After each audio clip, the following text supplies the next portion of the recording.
Hello प्यारे बच्चों, आज की ऑनलाइन क्लास में मैं रामचंद्र चौहान आप सभी का स्वागत करता हूं। आज इस वीडियो में हम कक्षा 8वीं की गणित कार्य पुस्तिका के कार्यपत्रक संख्या 22 को हल करेंगे, जिसका कठिनाई स्तर है सरल और दक्षता है त्रिविमीय, द्विविमीय तथा त्रिविमीय आकृतियों की समझ बना पाना। ठीक है, आप इस सभी बच्चे इस कार्यपत्रक को हल करने के लिए अपनी कार्यपुस्तिका का कार्यपत्रक संख्या 22 निकाल लें। बहुत ही आसान सा कार्यपत्रक है ये बच्चों, आप आराम से इसको हल कर पाओगे। हमें इसका पहला प्रश्न सबसे पहले करना है। तो देखो क्या लिखा हुआ है पहले प्रश्न में। प्रश्न में लिखा हुआ है कि मिलान कीजिए। यहाँ पर हमें 4 आकृतियों के नाम लिखे हुए हैं और उनकी जो जाल चित्र है या नेट चित्र है वो हमें दिखाए हुए हैं। तो आप इनसे आप मिलान करोगे। घनाभ क्या होता है? 6 आयताकार फलकों से मिलकर बनी आकृति को घनाभ कहते हैं। अगर 6 आयताकार फलक हैं तो ये देखो यहाँ पर 6 आयताकार फलक इस आकृति में है, तो यानी ये घनाभ जो है इसका मिलान आपको इस आकृति के साथ करना है। शंकु में क्या होता है? शंकु में एक वृत्ताकार भाग होता है और एक वक्राकार भाग होता है, तो ये वाली आकृति शंकु के आकार की है। ठीक है।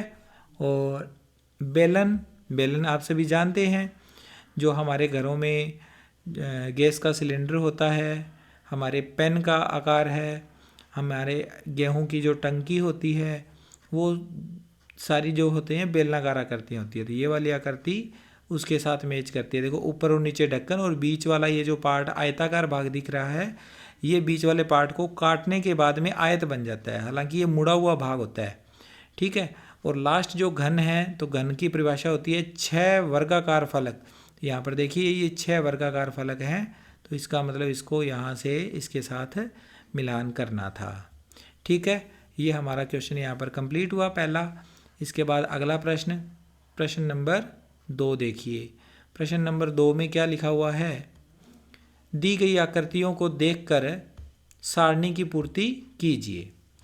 यहाँ पर आकृतियाँ लिखी हुई है, यहाँ पर हमें इसमें बताने हैं क्या क्या पूछे गए हैं। देखो पहली आकृति में फलक या समतल पृष्ठों की संख्या, फिर हमें शीर्षों या कोनों की संख्या और किनारों की संख्या ये बताने हैं। तो पहले आप ये देखिए, हमारे पास इस वाली आकृति जिसके हम बोलेंगे घनाभ, ये घनाभ है। इसके फलकों की संख्या कितनी होगी? तो फलक इसके 6 होंगे, 2 इधर आमने सामने, 2 ये वाले आमने सामने और 2 ऊपर नीचे।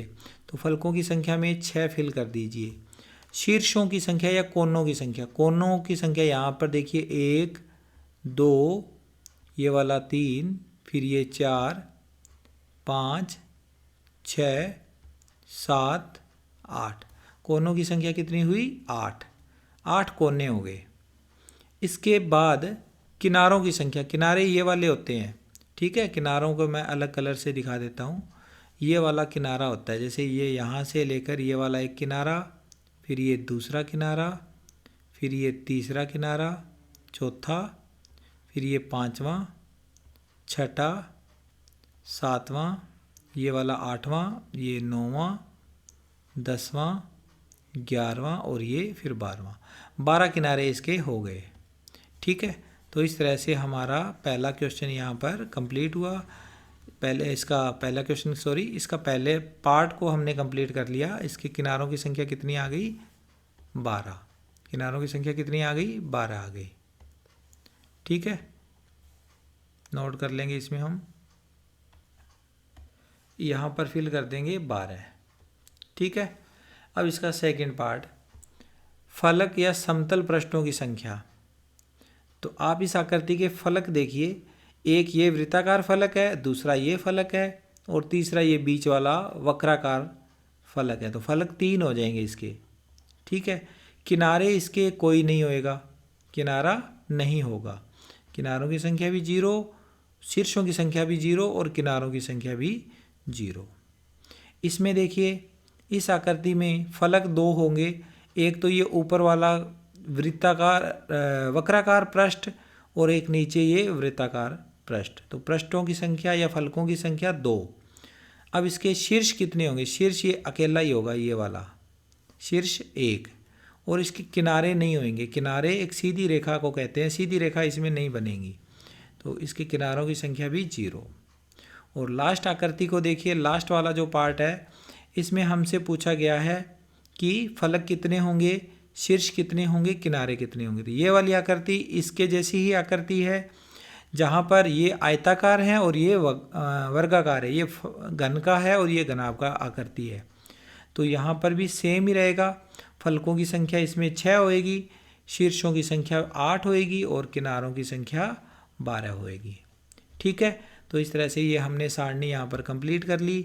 आगे चलते हैं। इसके बाद इसका अगला प्रश्न, तीसरा प्रश्न, नीचे दी गई वस्तुएं किस प्रकार की त्रिविमीय आकृतियों के उदाहरण है, बताइए।